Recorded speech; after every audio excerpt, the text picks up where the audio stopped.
They say you can't smell your own burning flesh until it's too late. I'm here to tell you that's a lie. I smelled it. I felt it.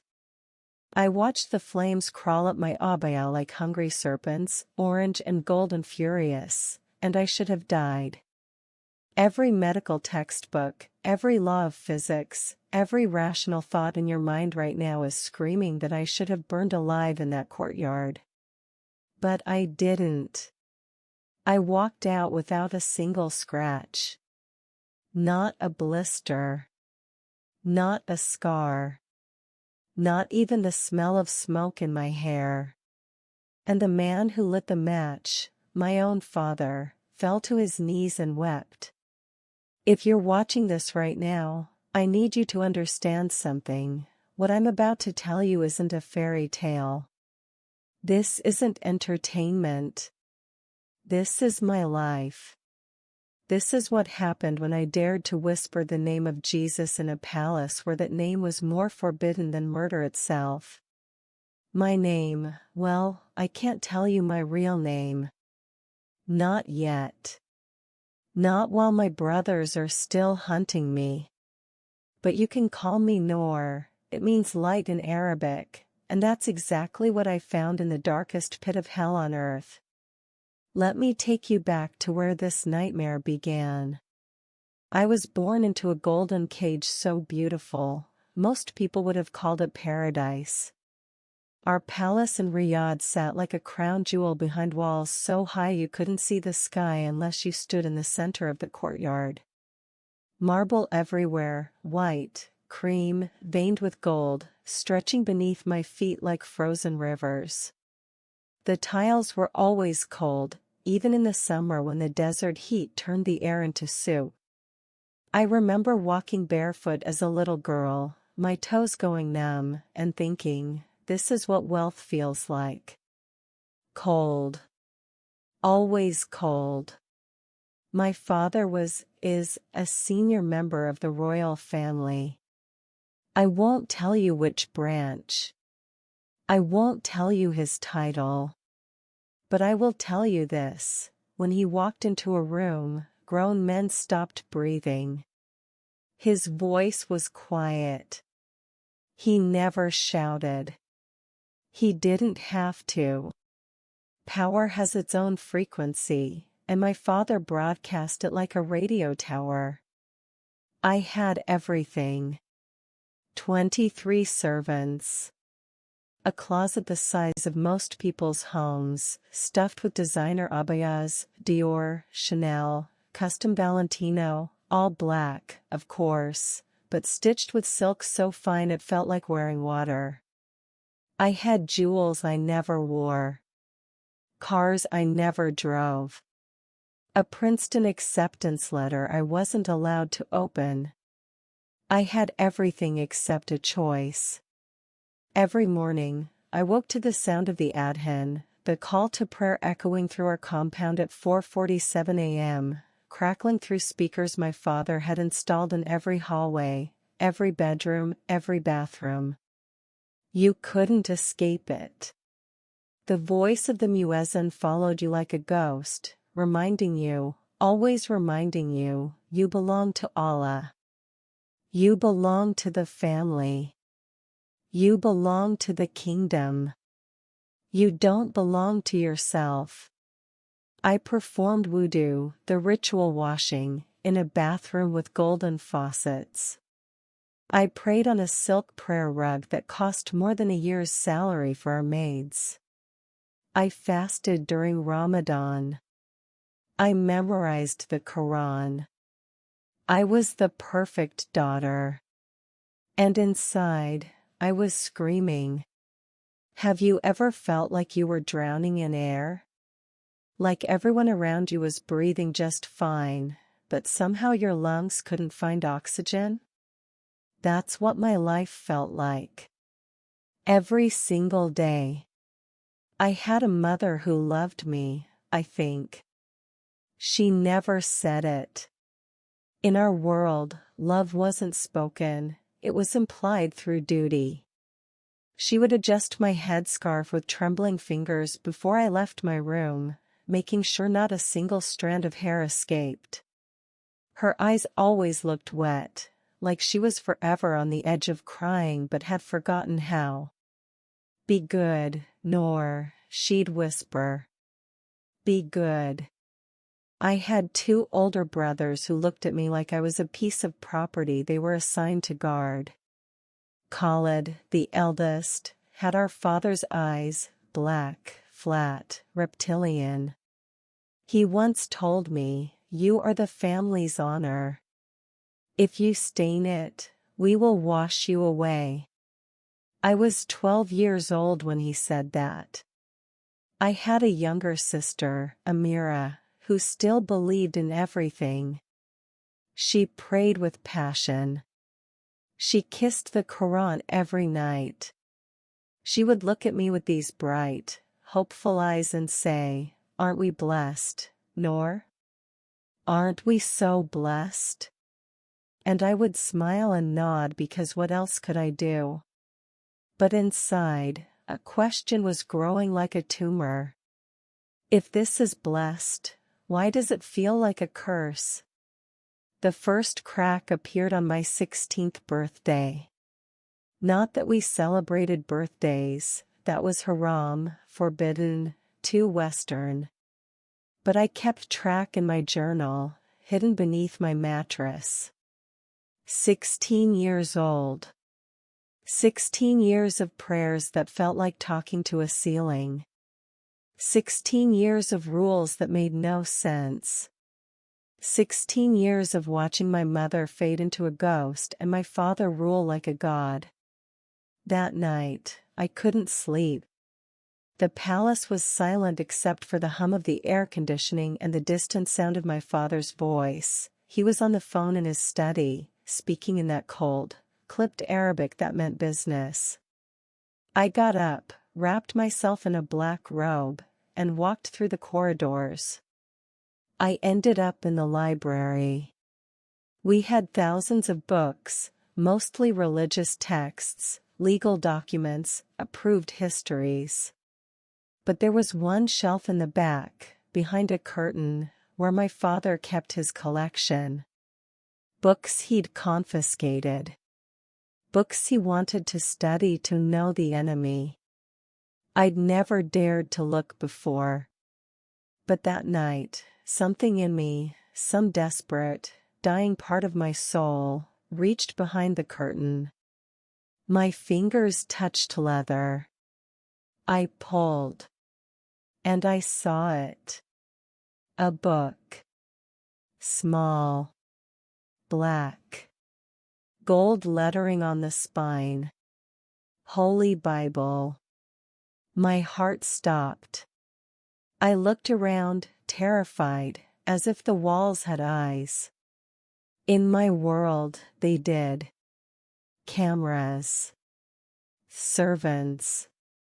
Brothers who appeared like jinn from the shadows. I should have put it back. I should have walked away. Instead, I opened it. And the first words I saw, random, impossible, divinely orchestrated, were these. "Come to me, all who are weary and burdened, and I will give you rest." I slammed the book shut. My hands were shaking. My breath came in shallow gasps. Because for the first time in 16 years, someone was speaking to me. Not at me. Not commanding me.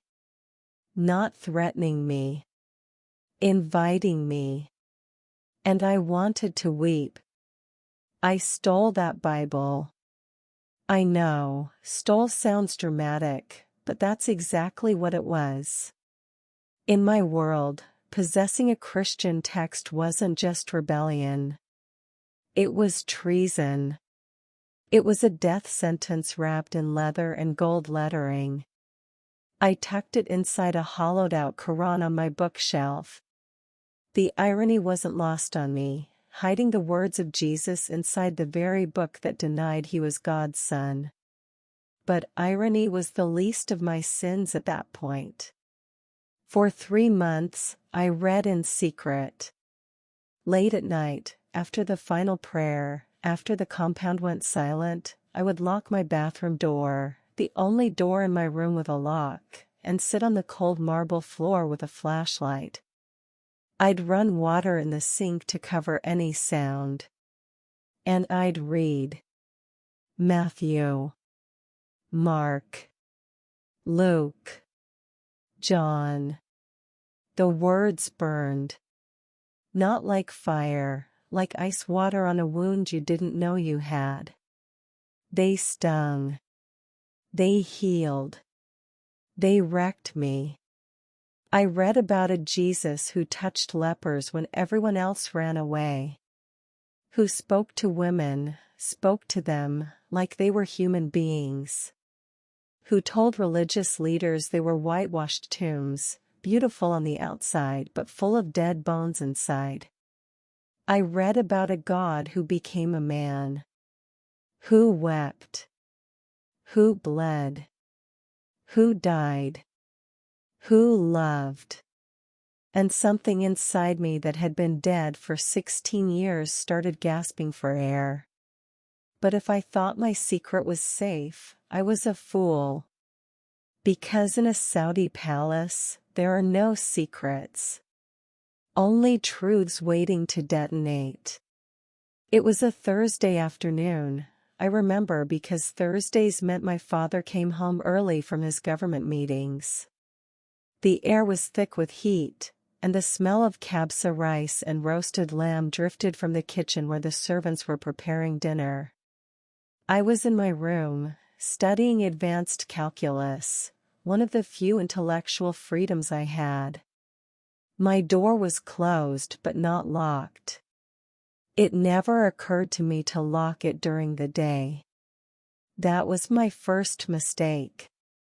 My second mistake was leaving a small piece of paper, a torn corner from the Bible, tucked inside my calculus textbook as a bookmark. On it, I'd written in English, John 14 verse 6. I am the way, the truth, and the life. No one comes to the Father except through me. I didn't hear my brother Khalid enter. He moved like smoke, silent and suffocating. What are you studying? I jumped, my heart slamming against my ribs. He stood in my doorway, filling it completely.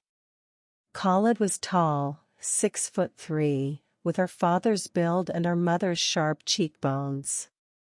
But there was nothing of our mother's softness in him.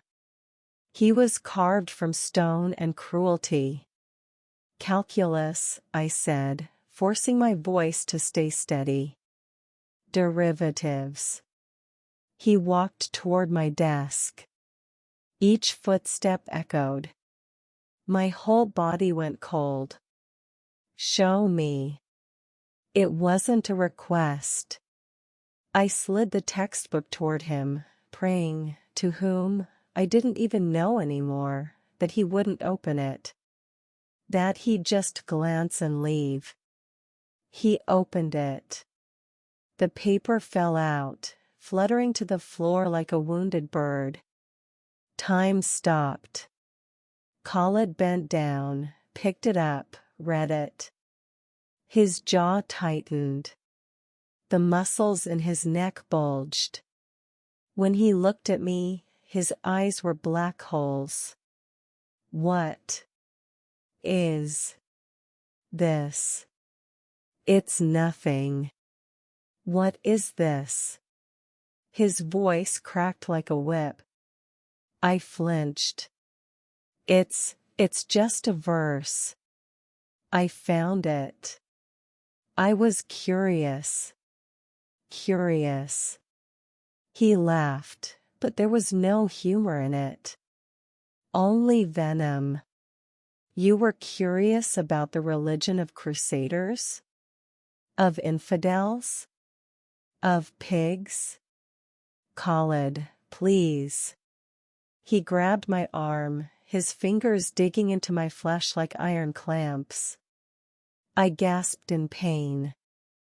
"Where did you get this?" "I don't." "Where?" "The library." "The library? I found a book in the library." His face went white. Then red. Then something worse, calm. A terrifying, deadly calm. He released my arm and straightened his throat. "Stay here," he said quietly. "Don't move. Don't speak. Don't even breathe louder than you have to." He left, taking the paper with him. I sat there, trembling, knowing with absolute certainty that my life as I knew it was over. They came for me at Maghrib, the sunset prayer. My father, Khalid. My uncle Rashid, a judge in the religious courts. And two men I didn't recognize, dressed in the plain clothes of the Mutaween, the religious police. They didn't knock. They simply entered, a wall of male authority invading the one space that was supposed to be mine. My father stood in the center, holding my Bible. Not a Bible. My Bible.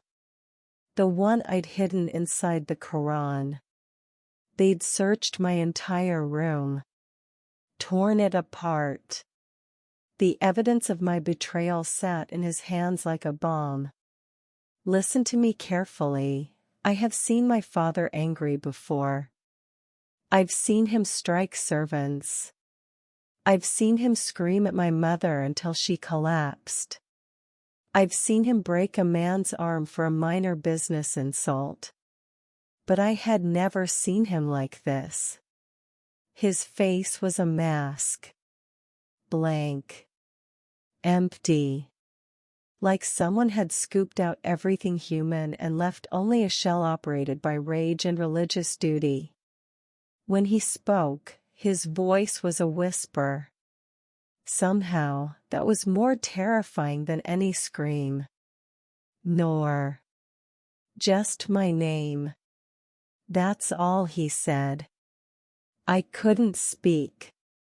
My throat had closed.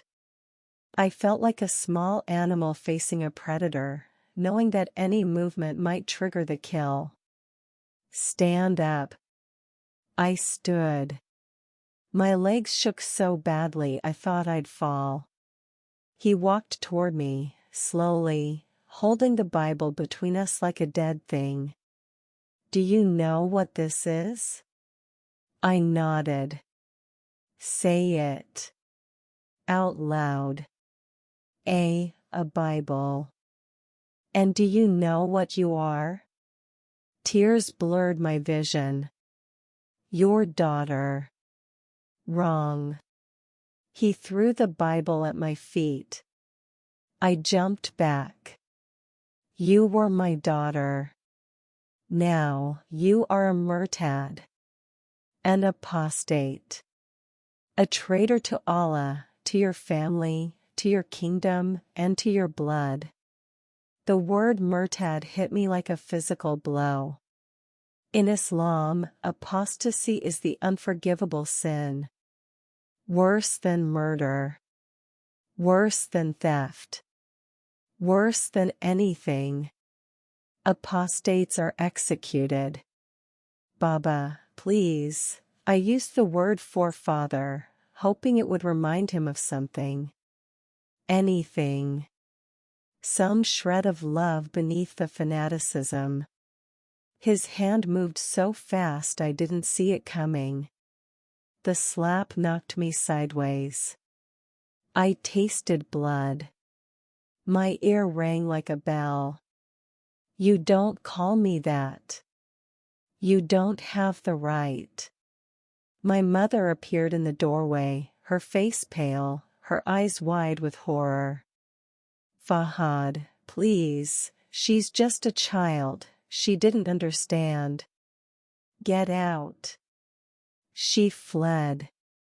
My father turned to Khalid. Take her to the courtyard holding room. Lock the door.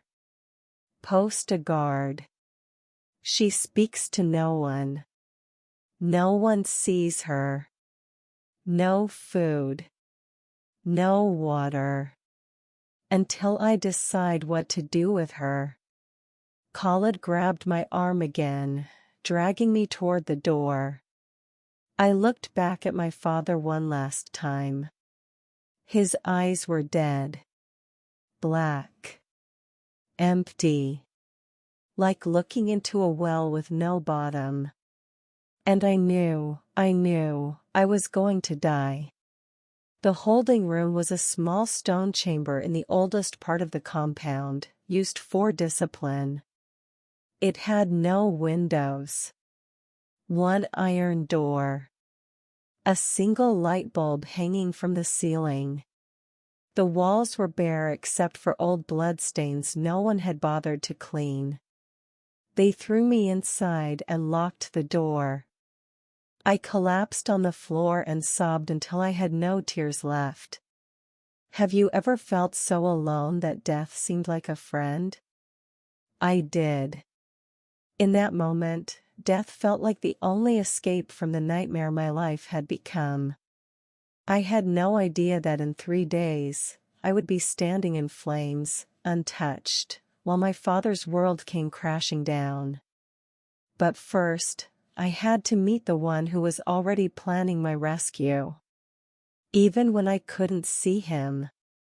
Even when I thought I was abandoned. Even when I was locked in darkness. He was there. They left me in that room for 2 days. No food. No water. No light except the single bulb that flickered like it was dying, like I was dying. I lost track of time. There were no windows, no way to see the sun. I only knew when prayer time came because I could hear the adhan echoing through the compound, muffled but insistent, crawling through the stone walls like a taunt.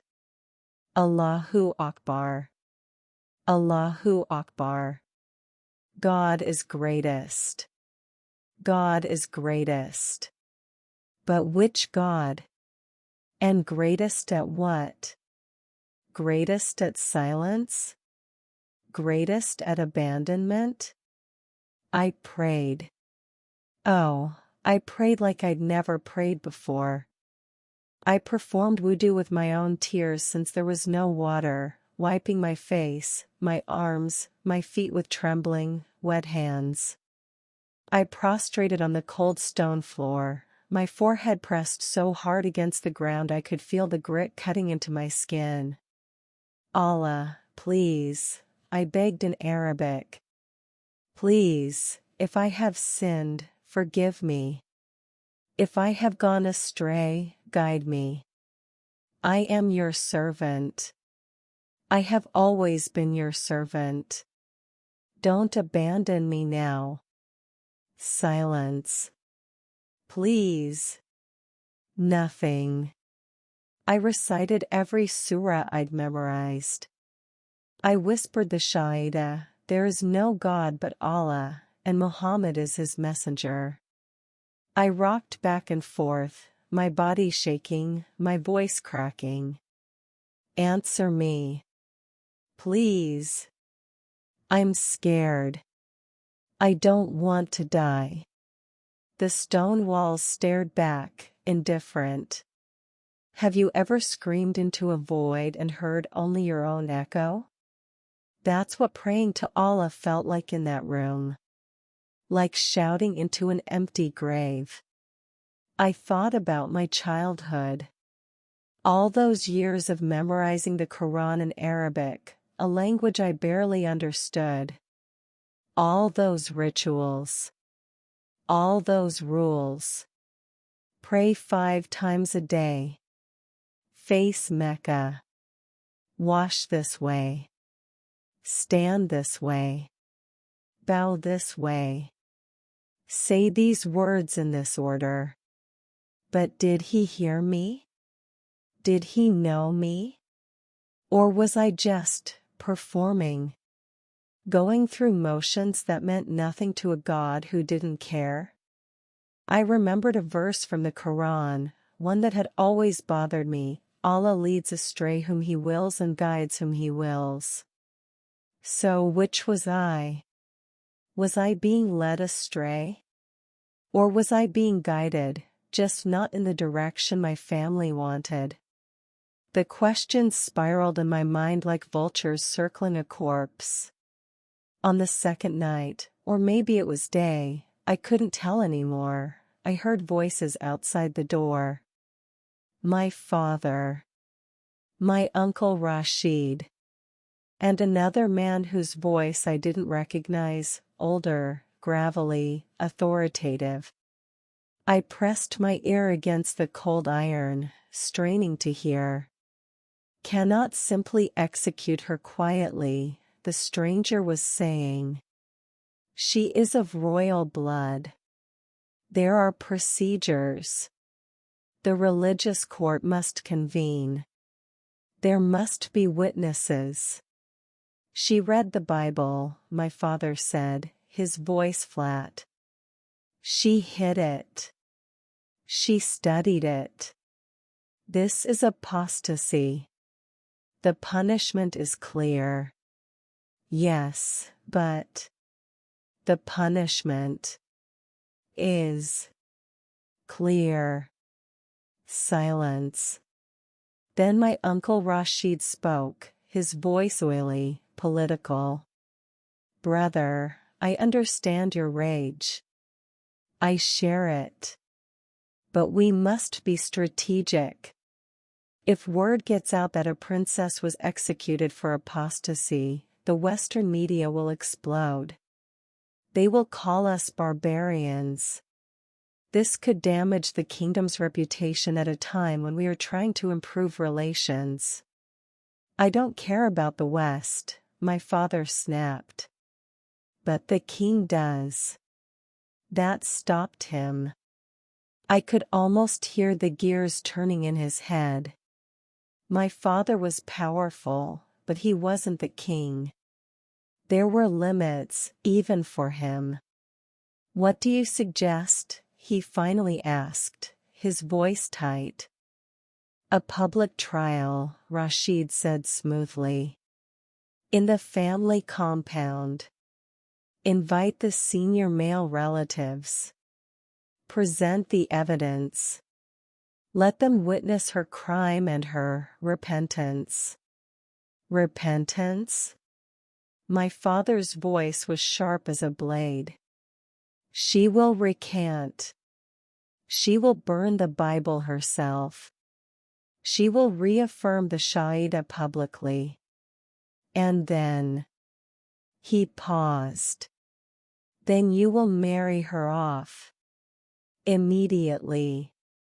To someone far away. Someone who can control her. My blood turned to ice. And if she refuses to recant? My father asked. Another pause. Longer this time. Then the trial becomes an execution. Either way, the problem is solved. I backed away from the door, my whole body shaking. They were going to give me a choice: deny Jesus publicly and become a slave to some stranger in a forced marriage, or die. I slid down the wall and pulled my knees to my chest, making myself as small as possible. And for the first time since I'd been thrown in this room, I thought about the Jesus I'd read about in that Bible. I remembered the story of Peter. How he denied Jesus 3 times before the rooster crowed.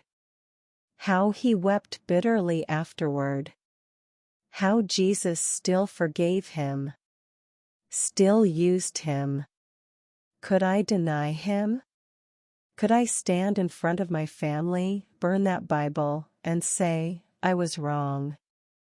I repent. There is no God but Allah? Could I lie to save my life? I thought about the early Christians I'd read about, thrown to lions, burned alive, crucified upside down. They could have recanted. They could have said, "Okay, Caesar is God," and walked away. But they didn't. Why? Because they'd seen something, known something, experienced something so real, so true, that dying was better than denying it. But I hadn't seen Jesus. I'd only read about him. Was that enough? Was a book, no matter how powerful, worth dying for? I buried my face in my hands and wept. "Jesus," I whispered in English, terrified even to say his name aloud. "Jesus, if you're real, if you're really real, I need to know. I need to see you. I need something more than words on a page because I'm about to die, and I don't know if I'm strong enough to die for someone I've never met." Silence. "Please," I begged. "They're going to kill me. Or worse. And I don't know what to do. Allah won't answer me. He never has. But you. You said, 'Come to me, all who are weary.' I'm weary. I'm so weary. I'm so scared." My voice broke. "If you're listening, if you're there, please. I need you. I need you." I waited. 1 minute. 5 minutes. 10. Nothing. The light bulb flickered. The stone walls pressed in. The silence was deafening. And I thought, maybe I was wrong. Maybe he's not real. Maybe it's all just stories. Maybe I'm going to die for nothing. Despair crashed over me like a black wave, pulling me under. I curled up on the floor, shivering despite the heat, and closed my eyes. Let it end, I thought. Just let it end. I don't know when I fell asleep. Exhaustion, dehydration, fear, they all collided and dragged me down into darkness. But sleep, I would soon learn, was exactly where Jesus was waiting. Because God doesn't always answer when we want him to. He answers when we need him to. And I was about to need him more than I'd ever needed anything in my life. The trial was set for the next day. My uncle came to tell me himself, sliding a tray of food and water through a slot in the door. "Eat," he said, his voice almost kind. "You'll need your strength. Tomorrow, you'll stand before the family. You'll recant. You'll burn the Bible. You'll beg for forgiveness. And then this nightmare will be over." "And if I don't?" I asked, my voice hoarse. He didn't answer right away. Then you'll burn instead of the book." The slot closed. I stared at the food, flatbread, hummus, dates, water. My body screamed for it. I hadn't eaten in 2 days. But my hands were shaking too much to pick it up. Tomorrow, I thought. Tomorrow I have to choose. Deny Jesus and live as a slave. Or confess him and die. I took a sip of water. It tasted like metal and tears. And I prayed one last prayer to the Jesus I'd never seen. "If you want me to die for you, I will. But please, please, let me see your face first. Just once. So I know I'm not dying for a fantasy. I lay down on the cold stone, closed my eyes, and waited for morning. What I didn't know, what I couldn't know, was that Jesus had already heard me. And he was about to answer in a way that would shatter everything. I need to take you back. Before the holding room. Before the trial. Before everything fell apart. Because you need to understand how I got here.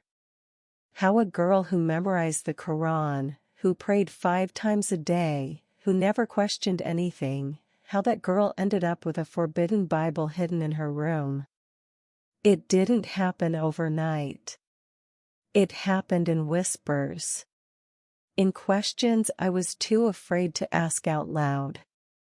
In cracks that formed so slowly, I didn't notice them until the whole foundation was crumbling beneath my feet. Let me tell you about the 3 months that changed everything. That night in the library, when I first touched the Bible, I only read 1 page before terror swallowed me whole. I shoved it back behind the curtain and ran to my room, my heart pounding so hard I thought it would break through my ribs. I couldn't sleep. I lay in bed, staring at the ceiling, replaying those words over and over. Come to me, all who are weary and burdened, and I will give you rest. Rest. What a strange, beautiful, impossible word. In Islam, there is no rest. There is submission, that's what Islam means. There is duty. There is obligation. There are rules stacked upon rules stacked upon rules, and if you follow them perfectly, maybe Allah will show you mercy on Judgment Day. But rest? Rest was for Jannah, for paradise. And even that wasn't guaranteed. Even Muhammad himself wasn't sure if he'd make it. But this Jesus, this Isa who Muslims claimed was just a prophet, he was offering rest. Not after death. Not maybe.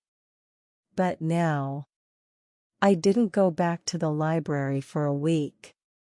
But the words haunted me. They followed me through my daily prayers, through meals with my family, through the empty conversations with my mother about recipes and fabric and nothing that mattered. Come to me. Finally, I couldn't take it anymore. I went back.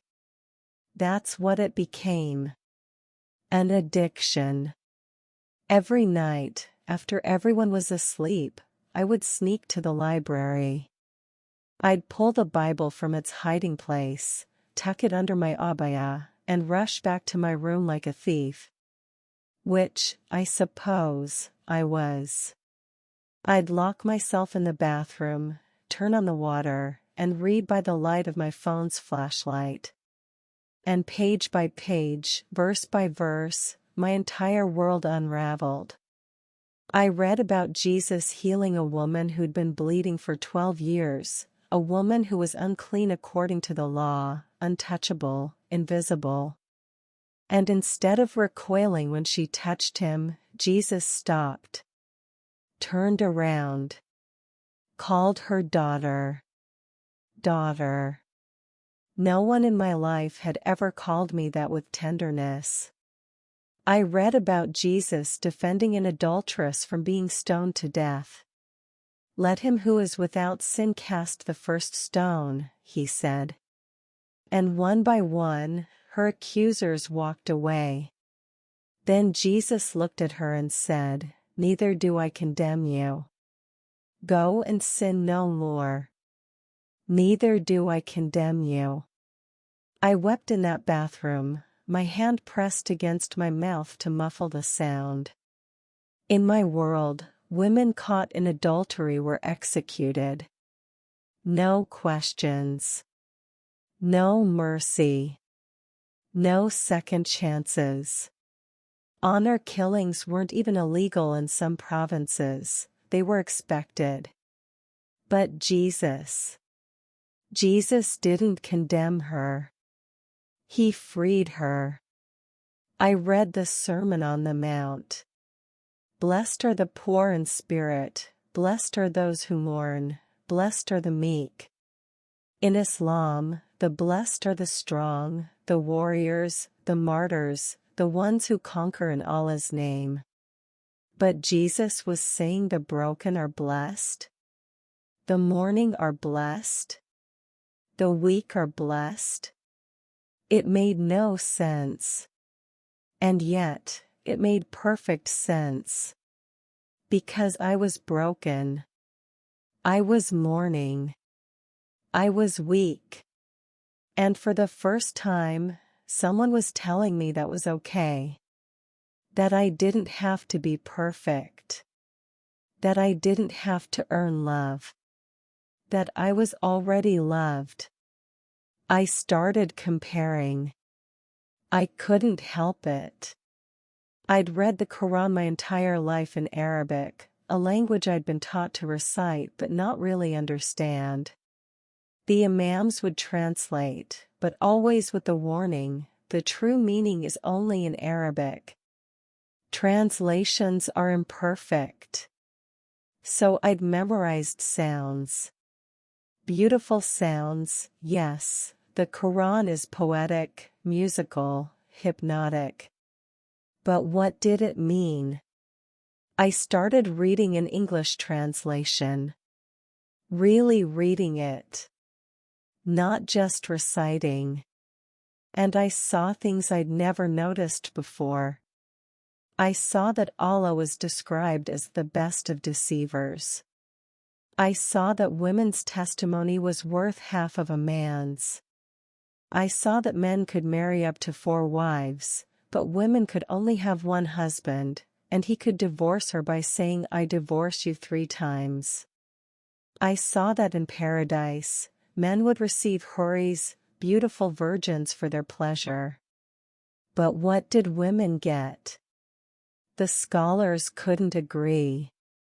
Some said we'd get our husbands back. That was supposed to be our reward? The same man who controlled us on earth? I saw verses about war, about striking terror into the hearts of unbelievers, about cutting off fingers and heads. And I kept comparing them to Jesus. Jesus, who said, "Love your enemies. Pray for those who persecute you." Jesus, who said, "Whoever wants to be first must be last, and servant of all." Jesus, who washed his disciples' feet like a slave. Jesus, who said to a woman at a well, a Samaritan woman, an outcast, a serial divorcee, "If you knew the gift of God, you would have asked him, and he would have given you living water." He didn't condemn her. He didn't lecture her. He offered her living water. I didn't understand what that meant. But I wanted it. Oh, how I wanted it. One night, I read John 14 verse 6. I am the way, the truth, and the life. No one comes to the Father except through me. I stopped breathing. Jesus wasn't claiming to be a prophet. He was claiming to be the only way to God. That was the verse I wrote down. The one Khalid found. The one that destroyed everything. But before he found it, that verse haunted me for weeks. Because if Jesus was telling the truth, if he really was the only way to the Father, then everything I'd been taught was a lie. Islam says Jesus was just a prophet. A good man. A miracle worker, yes, but still just a man. Not the Son of God. Not divine. And certainly not the only way to heaven. Islam says Muhammad is the final prophet, the seal of the prophets, and the Quran is the final revelation that supersedes the Bible. But what if Islam was wrong? That question, that single, terrifying, blasphemous question, grew in my mind like a seed splitting open concrete. What if Islam is wrong? I tried to push it away. I tried to be logical, to be fair. I researched. I read Islamic apologetic online, in secret, using a VPN so no one would track my searches. I read arguments for why the Bible was corrupted. Why Jesus never really claimed to be God. Why Muhammad was the true final prophet. But the arguments felt hollow, desperate. Like they were trying to explain away something obvious. Because when I read the Bible, I heard a voice. A personality. A person. When I read the Quran, I heard rules. Commands. Threats. Promises of paradise and warnings of hell. But no voice. No person. No relationship. And I realized that was the difference. Islam offered me a system. A legal code. A way to maybe earn salvation if I was good enough. But Jesus offered me himself. Not a system. A savior. Not rules. A relationship. Not fear. Love. 3 weeks before Khalid found the verse, 3 weeks before everything exploded, I had a moment of decision. I was sitting on my bathroom floor at 2 a.m., the Bible open to the Gospel of John, tears streaming down my face. And I whispered, Jesus, if you're real, I choose you. I don't fully understand you. I don't know what this means for my life. But I can't keep pretending. I can't keep bowing to a God who doesn't hear me when you've been speaking to me this entire time through these pages. I took a shaky breath.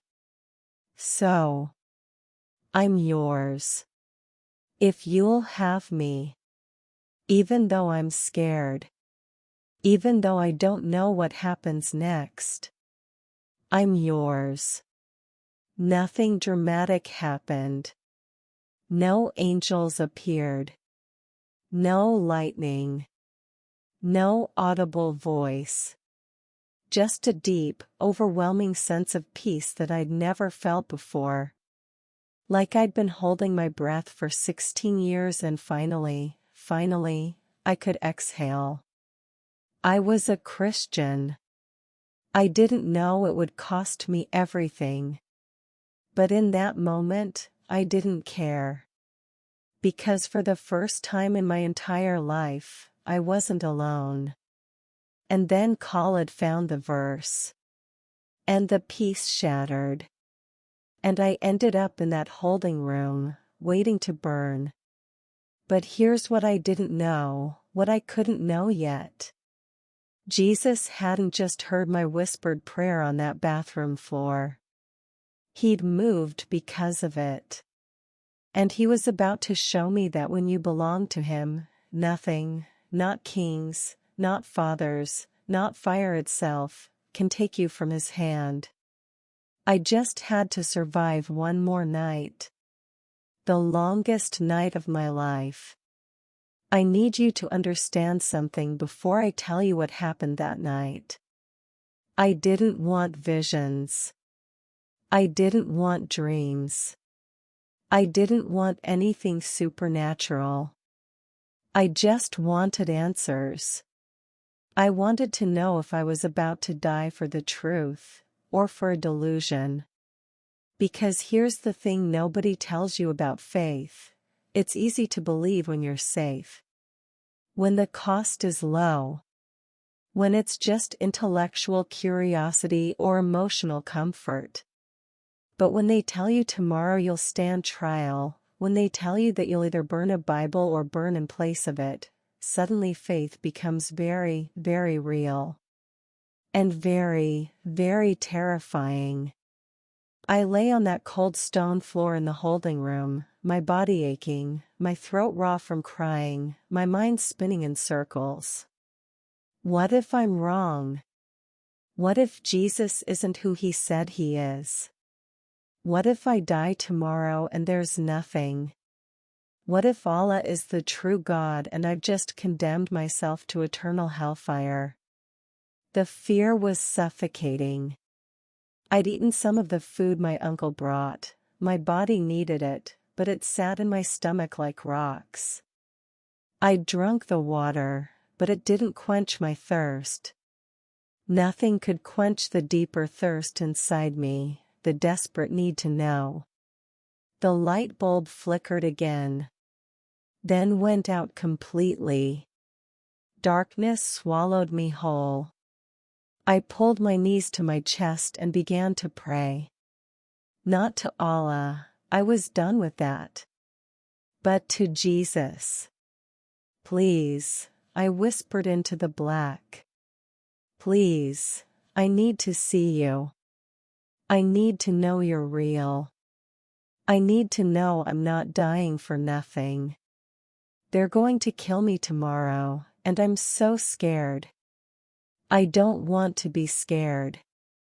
I want to be brave like those early Christians, but I'm not. I'm just a girl. I'm nobody. And I don't know if I can do this alone. Silence pressed against my eardrums. Jesus, please. My voice cracked.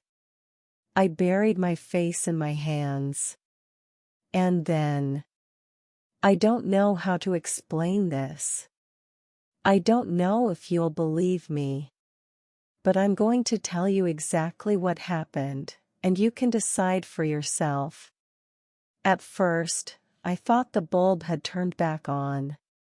But this light was different. It didn't come from above. It came from everywhere. Soft. Warm. Golden, but not harsh, like sunrise filtered through honey. I lifted my head, confused. The stone walls were still there. The iron door. But the darkness was gone. Replaced by this impossible, sourceless light that made everything look different. Cleaner. Clearer. More real, somehow, than reality itself. And then I saw him. He was standing in the corner of the room. No, not standing. He was just there.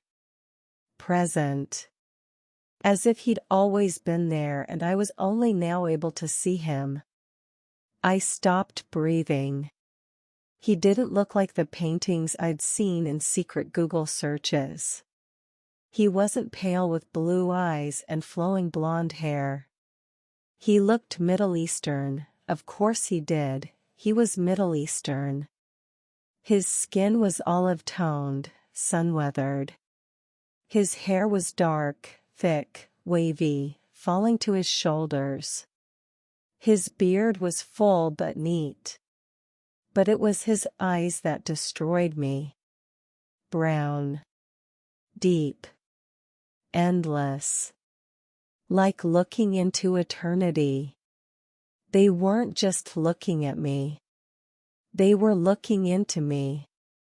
Through me. Past every wall I'd ever built, every mask I'd ever worn, every lie I'd ever told myself. He saw everything. Every sin. Every doubt. Every moment of selfishness and pride and fear. And he didn't look away. I should have been terrified. In Islam, you don't look at Allah, you can't, he's too holy, too distant, too other. You prostrate with your face in the dirt because you're not worthy to even imagine his face. But Jesus was looking at me like I was the only person in the universe. Like I mattered. Nor, he said. His voice. Oh, his voice. It wasn't loud. He didn't shout. But it resonated in my chest, in my bones, in the deepest part of my soul. It was warm and strong and kind, so incredibly kind that tears spilled down my cheeks before I could stop them. You know my name? I whispered. He smiled. Just a little. Sad and beautiful at the same time. I've always known your name. I knew it before you were born. I knew it when you first opened my word in that library. I knew it when you prayed in that bathroom and gave your heart to me. But why didn't you answer? The words burst out of me, raw and desperate. I've been calling you. 4 days. I thought you'd abandoned me. I thought. I never left you, nor. He took a step closer. The light moved with him, or maybe he was the light, I couldn't tell anymore. You've never been alone. Not in that library. Not in this room. Not in your fear. I have been with you every single moment. Then why does it hurt so much? I sobbed. Why is this happening? Why do I have to choose between you and my life? It's not fair. No, he said softly. It's not fair. He knelt down in front of me. Eye level. So close I could see the compassion in his face, the way his eyes glistened like he was holding back tears too. Nor, I know what it's like to be rejected by the people who should have loved you most. I know what it's like to face death for telling the truth. I know what it's like to feel abandoned, to cry out to the Father and hear only silence. He paused. His voice dropped to a whisper. I know because I lived it. On a cross. In Jerusalem. 2,000 years ago. My breath hitched. I died for you, Nor. So that you would never have to face death alone. So that even when you walk through fire, literally through fire, you won't burn. Because I'll be with you. Tomorrow? I choked out. Tomorrow, when they put me on trial, when they ask me to deny you, what do I do? He reached out and touched my face. His hand was real. Solid. Warm. It was the gentlest touch I'd ever felt. Tell the truth. They'll kill me. I know. I'm scared. I know. I don't want to die. I know, beloved. I know. He wiped a tear from my cheek with his thumb. But Nor, listen to me, you are mine. I bought you with my blood. I claimed you as my own. And nothing can snatch you out of my hand.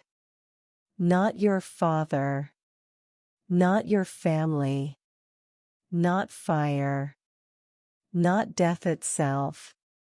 How do you know? I whispered. How do you know I won't burn? His smile widened, and there was something in it, something triumphant and fierce and unstoppable. Because I already defeated death. And if I defeated death, do you really think I can't handle fire? I don't know how long we sat there. Time felt suspended, irrelevant. He told me things I needed to hear. Not everything I wanted to hear, but everything I needed. He told me my life would be hard.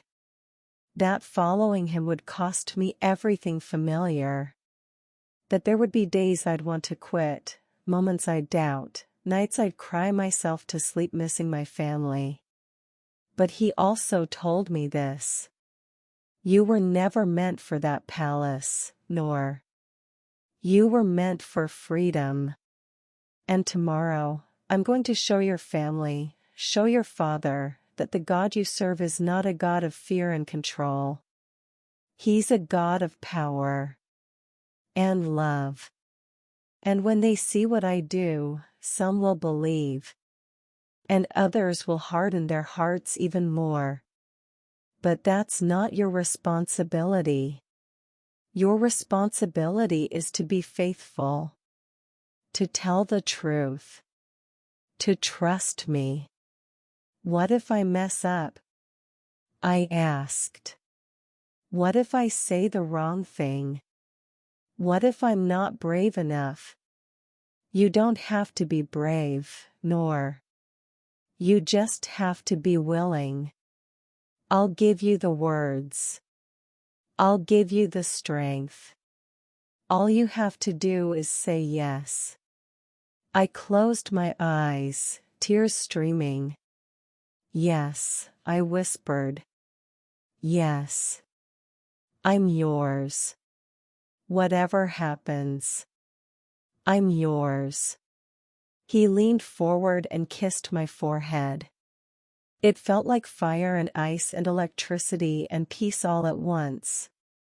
Like every cell in my body was being remade, rewired, resurrected. Then it's settled, he said, standing. Tomorrow, you'll testify. And I'll testify with you. And the world will see that I am who I say I am. The light began to fade. Wait. I reached for him, panicking. Don't go. Please don't leave me.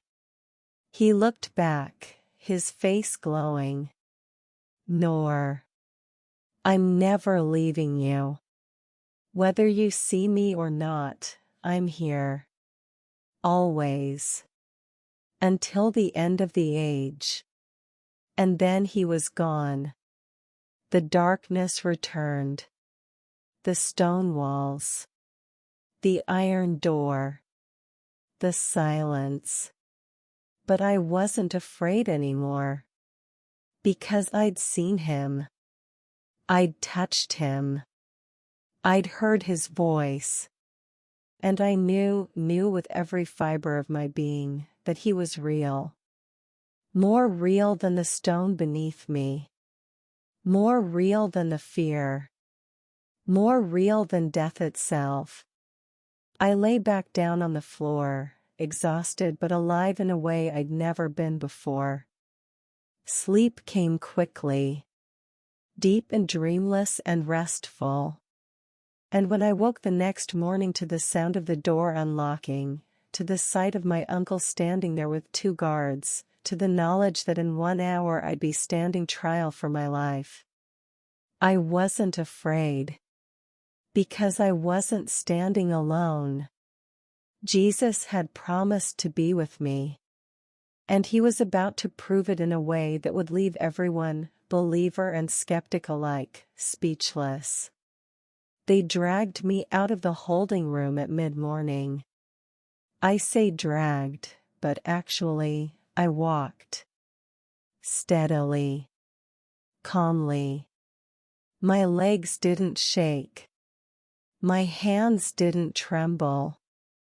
The guards looked at me strangely, like they'd expected to find a broken, weeping girl, and instead found someone who looked them in the eye. Move, one of them grunted in Arabic, shoving me forward. I moved. They led me through corridors I'd walked 1,000 times, the marble floors, the high ceilings, the ornate calligraphy covering the walls with verses from the Quran. Everything looked the same. But I was different. I could feel Jesus walking beside me. I couldn't see him, but I felt his presence like warmth on my skin, like a hand on my shoulder, like breath in my lungs. "Tell the truth," he'd said. So that's what I was going to do. They brought me to the central courtyard, the largest open space in our compound, surrounded by high walls and overlooked by balconies where the women could watch without being seen. The sun was brutal. Blinding. The heat rose off the white stone in shimmering waves. 30 men stood in a semicircle, waiting. My father at the center. Uncle Rashid to his right. Khalid to his left. Religious leaders, judges, senior family members, all dressed in white thobes and red checkered gutras, their faces stern and unreadable. Behind them, a metal brazier glowed with hot coals. Smoke curled into the air, carrying the acrid smell of burning wood. And on a small table beside my father sat the Bible. My Bible. They positioned me in the center of the circle, alone, exposed. The sun beat down on my black abaya. Sweat trickled down my spine. I looked up at the balconies. I could see shadows behind the screens, my mother, my sister Amira, the other women. Watching. Silent. My father stepped forward. He looked older than I remembered. Haggard. Like the last 3 days had aged him years. But his eyes were still hard. Still cold. Noor bint Fahad, he said formally, using my full name. You stand accused of apostasy. Of rejecting Islam. Of embracing the religion of the kuffar, the infidels. Of bringing shame upon your family and dishonor to the name of Allah. His voice echoed off the walls. The evidence is before us. He gestured to the Bible. You were found in possession of this corruption. You read it. You studied it. You hid it in the most sacred book of Islam, desecrating the Quran itself. Murmurs of disgust rippled through the men. Do you deny these charges? Every eye was on me. I could have lied. I could have said, I was curious, I didn't mean it, I'm sorry, I repent. I could have saved myself. But Jesus was standing right next to me. I couldn't see him, but I felt him. And his words echoed in my mind. Tell the truth. I lifted my chin. No, I said clearly.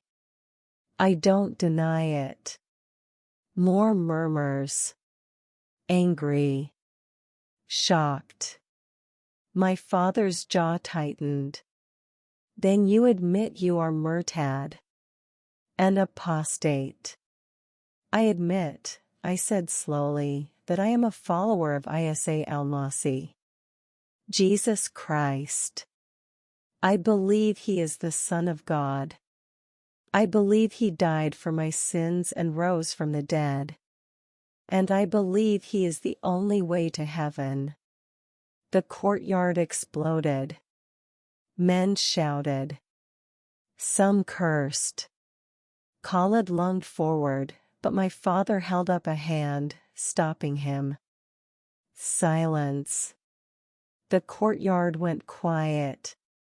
My father stared at me like I was a stranger.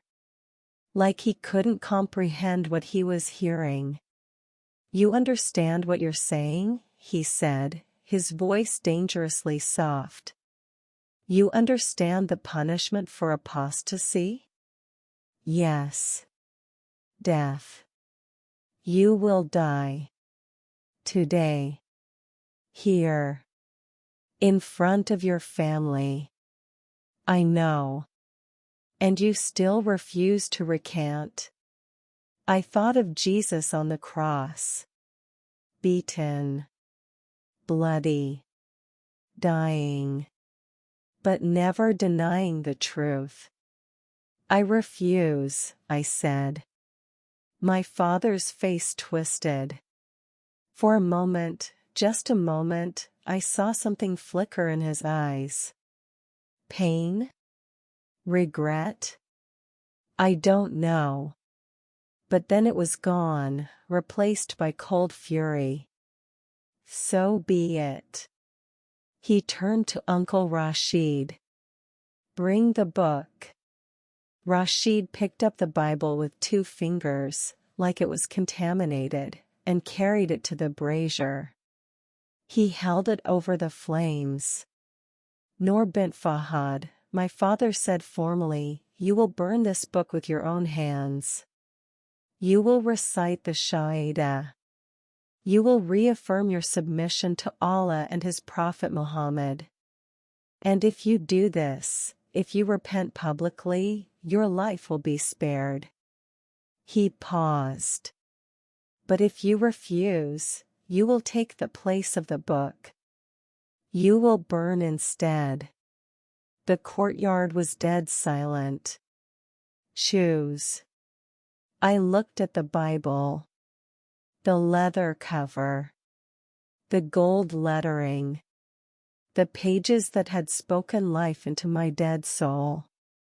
I looked at the brazier. The orange flames licking the air hungrily. I looked at my father. At Khalid. At the 30 men who wanted me to bow. And I thought, this is it. This is the moment Jesus warned me about. Whoever denies me before men, I will deny before my Father in heaven. My legs felt weak. My mouth was dry. Every instinct screamed at me to lie, to survive, to say the words and figure it out later. But then I felt it. A hand. On my shoulder. I turned my head slightly. And even though I couldn't see him, I knew. Jesus was right there. And suddenly, I wasn't afraid anymore. No, I said. My father blinked. What? No, I said louder. I won't burn the Bible. I won't recant. I won't deny Jesus. Not for you. Not for this family. Not to save my life. I took a breath, and words I didn't plan poured out of me, words that felt like they came from somewhere deeper than my own mind. Jesus said, I am the way, the truth, and the life. No one comes to the Father except through me. And I believe him. He's the only one who ever loved me. The only one who ever saw me as more than property. The only one who died to set me free. Tears streamed down my face, but my voice didn't waver. So if you're going to kill me, kill me. But I will never deny him. Because he never denied me. The courtyard erupted in chaos. Men shouted for my death. Khalid was screaming. Uncle Rashid was trying to restore order. And my father's face went blank. Empty. Like something inside him had snapped. Tie her, he said. It happened so fast. 2 guards grabbed my arms, twisting them behind my back. They dragged me to a metal post in the center of the courtyard and tied my hands with rough rope. The fibers cut into my wrists. Someone poured oil on the hem of my abaya. The smell was overwhelming, sharp, chemical, nauseating. My father picked up a torch from the brazier. The flames danced. He walked toward me slowly. Each step echoed. I looked up at the balconies. I could see my mother now, pressed against the screen, her hand over her mouth. Amira was sobbing, clinging to her. "Baba," I whispered. "One last time. Please." He stopped in front of me. For a moment, just a heartbeat, our eyes met. And I saw it. The tiniest flicker of doubt. Of hesitation. Of a father who maybe, somewhere deep down, still loved his daughter. But then Khalid shouted, "Do it. Restore the family's honor." And the flicker died. My father lowered the torch to the hem of my abaya. The oil caught instantly. Flames roared up, orange and golden hungry, climbing my abaya like living things. The heat was unbearable. I could feel it blistering my skin, or I thought I could. I squeezed my eyes shut and screamed. Not in pain. In prayer. "Jesus. Jesus, help me." And then everything changed. The fire was still there. I could see it, hear it crackling, feel the heat radiating. But it wasn't burning me. I opened my eyes, confused. The flames covered my entire body now, my abaya, my arms, my chest, but my skin underneath was fine. Not even warm. It was like the fire was passing over me, like I was wrapped in some invisible shield. I looked down in shock. The men saw it too. The shouting stopped. The courtyard went silent except for the roar of the flames. My abaya was burning, black fabric turning to ash, curling and disintegrating, but my skin wasn't. My hair wasn't. Even my eyebrows weren't singed. What is this?" Uncle Rashid stammered. My father stood frozen, the torch still in his hand, his face white as bone. Khalid ran forward. "It's a trick. She's wearing something fireproof." But I wasn't. There was nothing between me and those flames except the hand of God. And then I heard his voice. Clear. Audible. Real. "Tell them who I am." So I did. "This is Jesus," I shouted, my voice ringing across the courtyard. "The Jesus you call a prophet, he is God. He is the one who walked through fire with Shadrach, Meshach, and Abednego. He is the one who shut the mouths of lions for Daniel. He is the one who parted the Red Sea and raised the dead." The flames rose higher, but I felt nothing. And he is here. Right now. Protecting me. Because I belong to him. Men were backing away, their faces twisted in terror and confusion. My father dropped the torch. It clattered to the ground. "Stop it," he whispered. "Stop it. Stop it." But the fire didn't stop.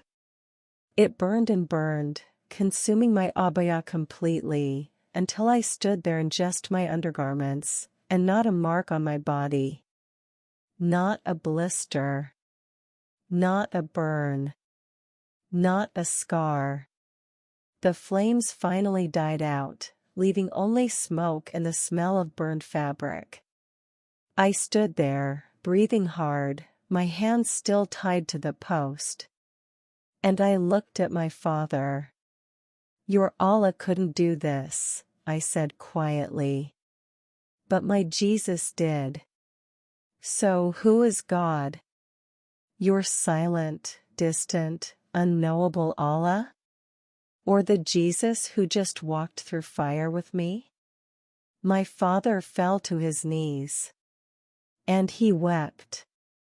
For 10 seconds, no one moved.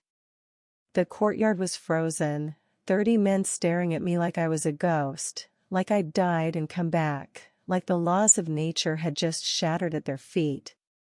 My father knelt in the ashes, his shoulders shaking, his hands covering his face.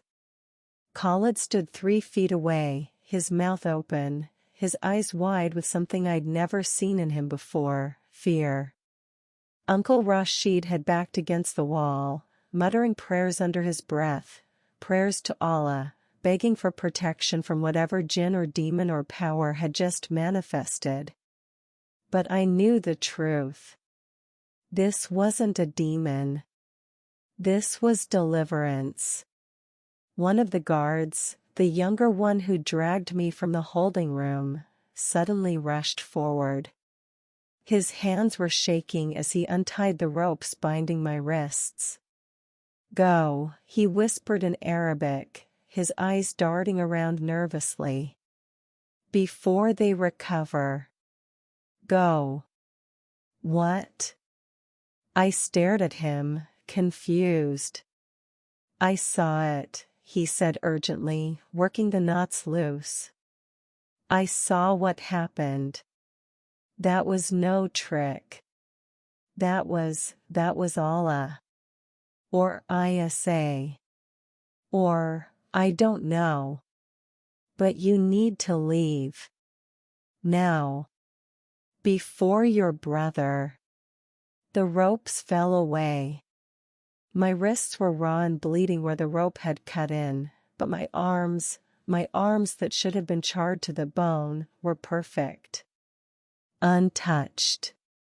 "Gio," the guard hissed. And something in his voice, some divine urgency, jolted me into action. I ran. I didn't think. I just moved. My feet pounded across the hot stone courtyard, past the brazier, past the burned remnants of my abaya, past my father still kneeling in the ashes. "Stop her."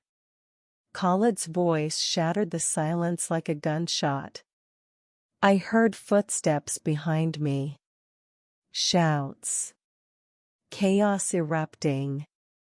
But I was already through the archway, into the corridor, my bare feet slapping against cold marble.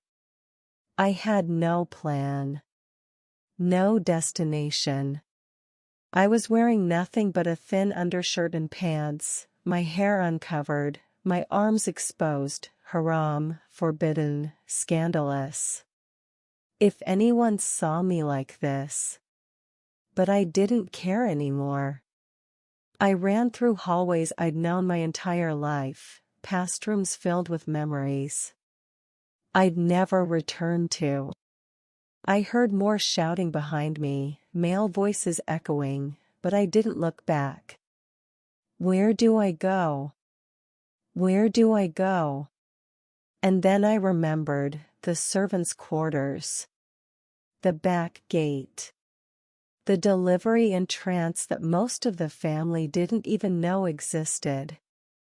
I changed direction, ducking down a narrow service corridor. The walls here were plain, no calligraphy, no decoration, just white paint and fluorescent lights. I nearly collided with Fatima, one of our housekeepers, a Filipino woman who'd worked for us for 15 years. She gasped when she saw me. "Miss Noor." "What?" "I need to leave," I panted. "Please. Do you have clothes? Anything? A phone? She stared at me, at my burned, ash-covered undergarments, at my wild eyes, at the rope burns on my wrists. For a moment, I thought she'd scream. Thought she'd call for the guards. Instead, she grabbed my arm and pulled me into a small storage room. "Wait here," she whispered. "Don't move. Don't make a sound." She disappeared. I stood there in the dark, surrounded by mops and cleaning supplies, my heart hammering so hard I thought my ribs would crack. "Jesus," I prayed silently. "Jesus, I need you. I need you so badly right now. Don't let them find me. Please." Fatima returned 2 minutes later with a black abaya, a headscarf, and an old pair of sandals. "Put these on," she said, thrusting them at me. Quickly. I dressed with shaking hands. The abaya was too big, Fatima was larger than me, but it covered me completely. She pulled out an ancient Nokia phone from her pocket. "Here. It has minutes. Not many, but some. There's a taxi stand 3 blocks west of the compound. Can you get there?" I think so. But how do I get out?" "The back gate. The guards change shift in 5 minutes. When they do, there's a 30-second window where no one's watching. I'll unlock it from the inside. You run. Don't stop. Don't look back. You understand?" Tears blurred my vision. "Why are you helping me?" Fatima's eyes were wet too. "Because 20 years ago, I tried to leave an abusive husband in Manila. A stranger helped me escape. Gave me money for a bus ticket. I never saw her again. But I never forgot." She squeezed my hand. "Now it's my turn. Go." Live. 3 minutes later, I was crouched behind a dumpster near the back gate, waiting. I could still hear shouting from the main compound. Male voices. Angry. Searching. My whole body trembled. Not from cold, the afternoon heat was stifling, but from adrenaline and terror and the impossible realization that I was about to leave the only home I'd ever known. Forever. I'd never see my mother again. Never hug Amira. Never walk these halls. Never sleep in my room. Everything I'd ever known was behind that wall. And everything I'd ever wanted, freedom, was somewhere beyond it. The guards at the gate started talking. I heard the crackle of a radio, the shuffle of footsteps as they changed positions. Fatima appeared at a side door, gesturing frantically. Now. I ran. The gate was heavy iron, but Fatima had unlocked it. I pushed, and it swung open with a rusty groan. And then I was outside. Outside the walls. Outside the compound. Outside the cage. The street was narrow, dusty, lined with high walls and razor wire. I could see the city in the distance, Riyadh's skyline shimmering in the heat. I ran west, like Fatima said. My sandals slapped against the pavement. My lungs burned. Behind me, I heard the gate slam open again. There. I see her. Khalid. I ran faster. I don't know how I made it 3 blocks. My legs were screaming. My vision was blurring. But somehow, I reached the taxi stand. 2 cars were parked there, drivers leaning against them, smoking, talking. I stumbled up to the nearest one. "Please," I gasped in Arabic. "I need to go. Now. Anywhere. Please." The driver looked at me, at my disheveled appearance, my wild eyes, and hesitated. "I have money," I lied. "I had nothing. But I'd figure it out." "Where to?" "Just drive. Please." He must have seen something in my face, desperation, terror, because he nodded and opened the door. I collapsed into the back seat just as I saw Khalid round the corner, sprinting, his face twisted with rage. "Drive!" I screamed. The driver hit the gas. We peeled away from the curb, tires squealing. Through the rear window, I watched Khalid stop in the middle of the street, doubled over, gasping. He looked up, and our eyes met for a split second. I saw hatred there. And something else. Promise. A promise that this wasn't over. That he'd find me. That I was dead either way. And then we turned a corner, and he was gone. "Where do you want to go?" the driver asked again, watching me in the rearview mirror. "Where?" I had no idea. I had no money. No passport. No identification. Nowhere to go. And then I remembered something I'd read online during my secret research months ago. There was an underground church in Riyadh. Expatriate Christians, Filipinos, Indians, Westerners, who met in secret. They were illegal, of course. If the religious police found them, they'd be arrested, deported, or worse. But they existed. "Do you know?" I hesitated. "Do you know where the Filipino community meets? For gatherings?" The driver's eyes narrowed. "What kind of gatherings?" I took a risk. "Christian gatherings." Silence. For a moment, I thought he'd throw me out of the car. Turn me in. Drive me straight to the religious police. But then he said quietly, "You're the princess, aren't you? The one they're looking for?" My blood turned to ice. "I don't know what." "I saw you. On TV. Well, not you. But your family. Years ago. Royal wedding. You were in the background." He paused. "And now you're running. Because you believe in ISA." I said nothing. He sighed. "My cousin. He's Christian. Filipino. He goes to one of those secret churches." He met my eyes in the mirror. "I'm Muslim.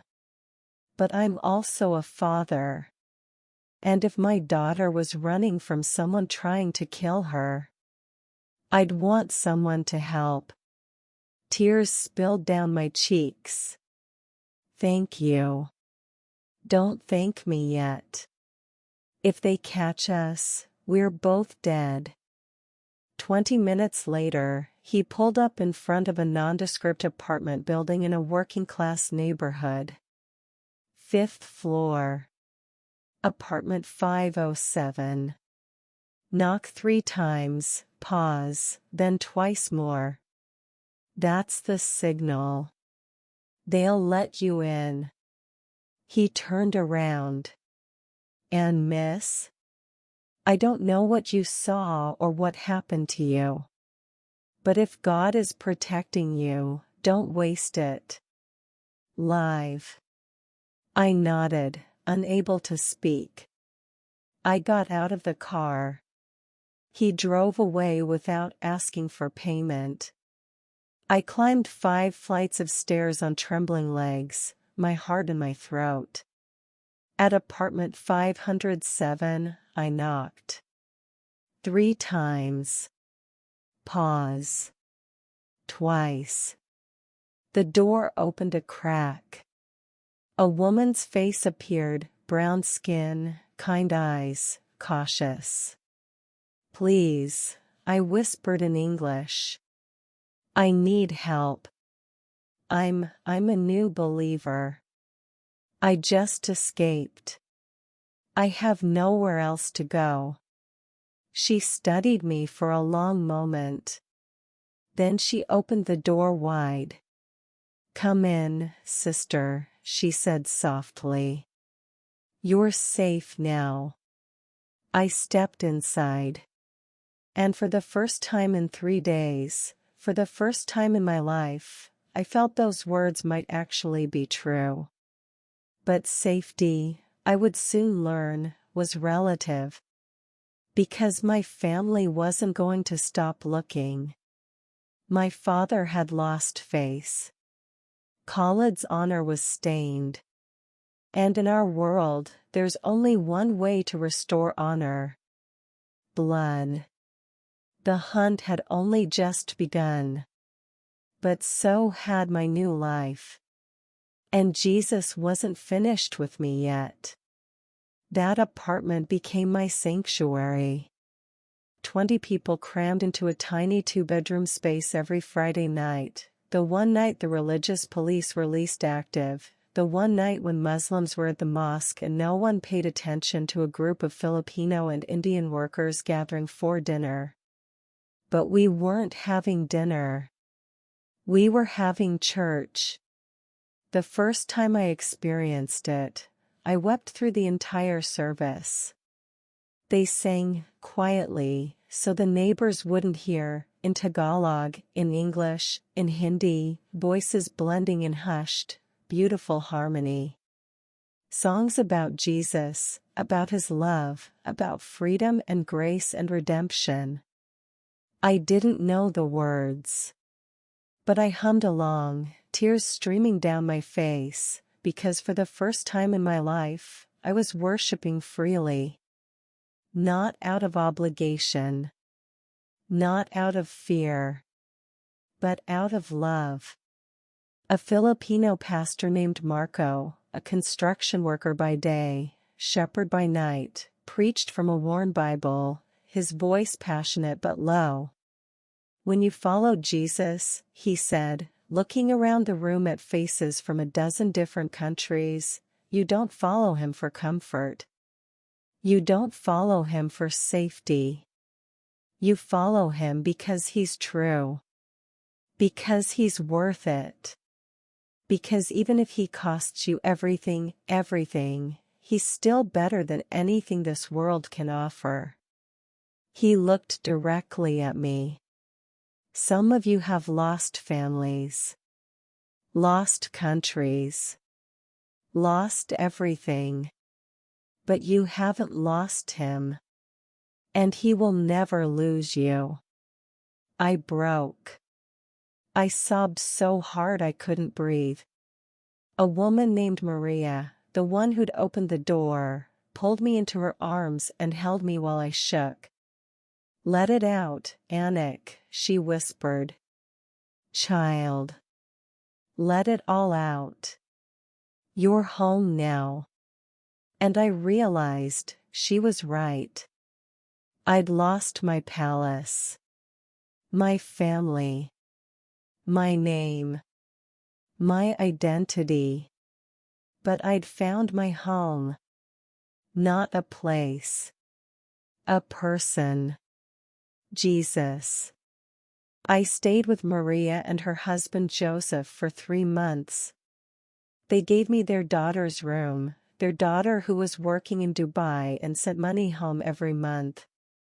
They fed me, clothed me, protected me. But we all knew I couldn't stay forever. Because my family was looking. I saw it on the news one night, a brief mention on a Saudi channel, quickly censored but not before I caught it. Authorities searching for missing woman in connection with family matter. Public urged to report any information. No name. No photo. But I knew. They were hunting me. Joseph came home from the construction site one afternoon, his face grim. One of the Saudi foremen was asking questions today. About foreign workers. About anyone new in the area. About women who might be hiding. Maria's hand flew to her mouth. They know? I don't think so. Not yet. But they're looking. He turned to me. Noor, you need to leave Saudi Arabia. It's not safe. We have contacts, people who help believers escape to other countries. Jordan, Lebanon, Egypt. Places where you can claim asylum. But I don't have a passport. I don't have papers. I don't have anything. We'll figure it out, Maria said firmly. We didn't survive our own persecutions just to let you get caught now. And that's when I learned their story. Maria had been a Christian in a Muslim area of the Philippines. She'd been threatened, attacked, her house burned. She fled with Joseph to Saudi Arabia for work, thinking they'd be safer. Instead, they found themselves in a country where their faith was illegal. But they stayed. Not because they wanted to. Because Jesus told them to. There are believers here, Maria said, her eyes fierce. Secret believers. Saudis who found Jesus and have no one to disciple them. No one to teach them. We stay because someone has to. You could be arrested. Deported. Killed. She smiled. So could Jesus. But he came anyway. I stared at her. This woman who had nothing by the world's standards. Who lived in a cramped apartment, worked as a house cleaner, and risked her life every week to worship a god the government said didn't exist. And she had everything.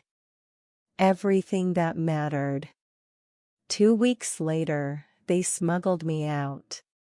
I won't give you details, not because I don't trust you, but because the network is still operating. Still rescuing people. And if I reveal too much, I could get them killed. But I will tell you this. The night I left Saudi Arabia, I stood at the border, hidden in the back of a truck, my heart pounding, and I looked back at the only country I'd ever known. My homeland. The place of my birth. The golden cage that almost killed me. And I whispered a prayer for the people still trapped inside. For my mother, who never had the courage to leave.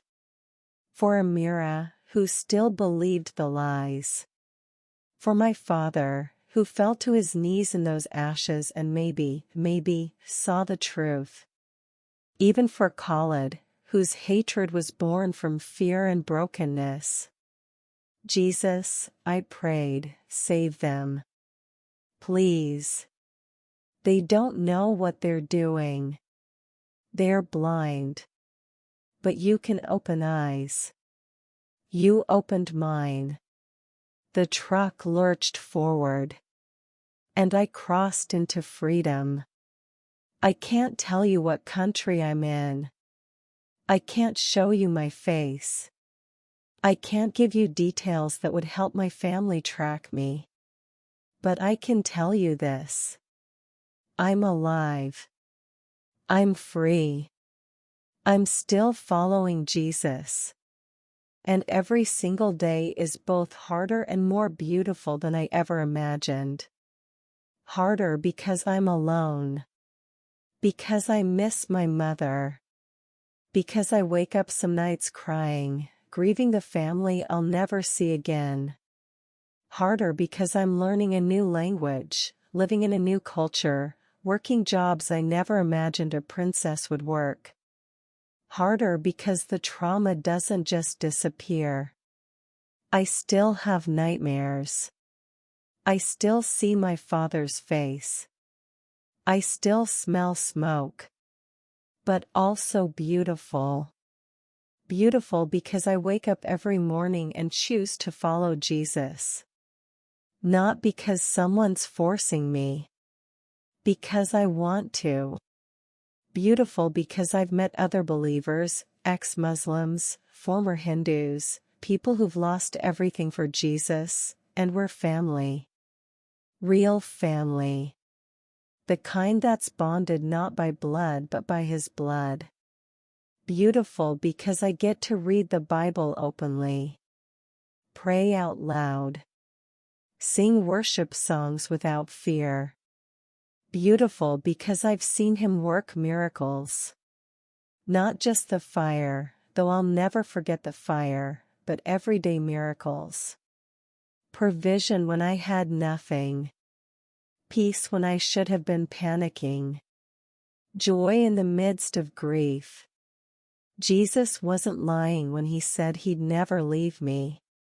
He's been with me every single day. In the loneliness. In the fear.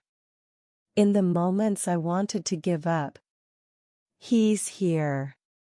And if He's here with me, He's here with you too. If you've made it this far, if you've listened to my story, my pain, my miracle, then I need to tell you something. This isn't just my story. This is an invitation. An invitation to you. Maybe you're a Muslim watching this, and you're angry. You think I'm a traitor. An apostate. Deserving of death. If that's you, I understand. I used to think the same way. But I'm asking you, begging you, to do what I did. Read the Bible for yourself. Don't take your imam's word for it. Don't take my word for it. Read the words of Jesus and ask yourself, could a mere prophet say these things? Or is he something more? Maybe you're a Muslim who's been secretly doubting. Who's prayed and heard nothing. Who's followed all the rules and still feels empty inside. If that's you, I see you. Jesus sees you. And He's calling you. Just like He called me. You don't have to have all the answers. You just have to be willing to seek the truth. And I promise you, I promise, if you seek Him with all your heart, you will find Him. Maybe you're an atheist. You think this is all fairy tales. Delusions. Emotional manipulation. If that's you, I can't prove anything to you. I can only tell you what I experienced. I was on fire. On fire. And I walked out without a burn. Explain that with science. Explain that with coincidence. I can't. But I know who did it. And His name is Jesus. Maybe you're a Christian who's comfortable, who's never really been tested, who's never had to choose between Jesus and everything else. If that's you, I'm not judging you, but I'm challenging you. Are you following Jesus because it's easy? Or because he's true? Because when the cost comes, and it will come, you need to know why you believe. Not your parents' faith. Not your church's faith. Your faith. And maybe you're like I was. Trapped. Abused. Controlled. Told you're worthless. Told you're property. Told you have no voice, no value, no future. If that's you, listen to me. You are not worthless. You are not property. You are not a mistake or a burden or a shame to be hidden. You are a daughter of the King, a son of the Most High God. You are loved with an everlasting love. You are seen. You are known. You are precious. And Jesus is calling you by name. Just like he called me in that holding room. Just like he walked through fire with me. He will walk through your fire too. Whatever it is. Whatever you're facing. He's enough. So here's what I'm asking you to do. If you're watching this and something inside you is stirring, if you feel a pull, a whisper, a knowing that what I'm saying is true, don't ignore it. That's not coincidence. That's not emotion. That's Jesus. Knocking on the door of your heart. And he won't force his way in. He's a gentleman. He waits for you to open the door. So if you want what I have, if you want him, then pray with me. Right now. Out loud if you can. Silently if you must. But mean it. Because this isn't a magic spell. This isn't a transaction. This is a relationship. This is you saying, Jesus, I'm yours. Take my life. All of it. The good, the bad, the broken. I give it to you. Because I can't carry it anymore. And I believe you can. Jesus. I don't have all the answers. I don't understand everything. But I believe you're real. I believe you died for me. I believe you rose from the dead. And I believe you're calling me. I'm sorry for my sins. For the ways I've lived without you. For the things I've done wrong. I can't fix myself. But I believe you can. So I'm saying yes. Yes to you. Yes to following you. Even if it costs me everything. Come into my life.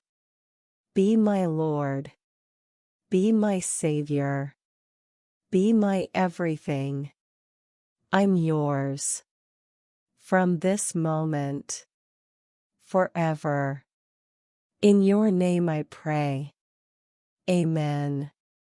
If you prayed that prayer, if you meant it, then welcome to the family. You're my brother. My sister. My family in Christ. And your life just changed. Forever. I won't lie to you, it might get hard. It might cost you. People might reject you. You might lose things you love. But you won't lose him.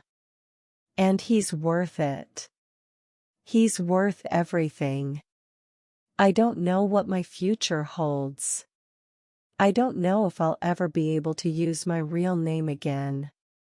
If I'll ever be truly safe. If my family will ever stop hunting me. But I know who holds my future.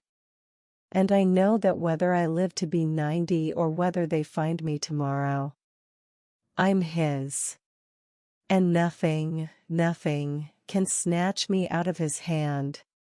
So if this is the last thing I ever get to say, if my family finds this video and tracks me down, if tomorrow is my last day on earth, then let this be my testimony. Jesus Christ is Lord. He is the Son of God. He died for sinners. He rose from the dead. And He is coming back. And when He does, every knee will bow. Every tongue will confess. My Father will bow. Khalid will bow. The King will bow. Everyone who denied Him, rejected Him, tried to destroy His followers, everyone will see Him for who He truly is. And they'll know. They'll know they were wrong. But for those of us who believed, who suffered, who lost everything, who chose Him over comfort, we'll hear the words we've been longing for. Well done, good and faithful servant. Enter into the joy of your Master. That's what I'm living for. That's what I'm dying for, if necessary. Not a palace. Not wealth. Not safety. Him. So thank you for listening. Thank you for caring. And if you prayed that prayer, welcome home, beloved. Welcome home. If you or someone you know is trapped in an abusive religious situation and needs help escaping, please reach out to organizations that specialize in helping persecuted believers. You're not alone. And Jesus sees you.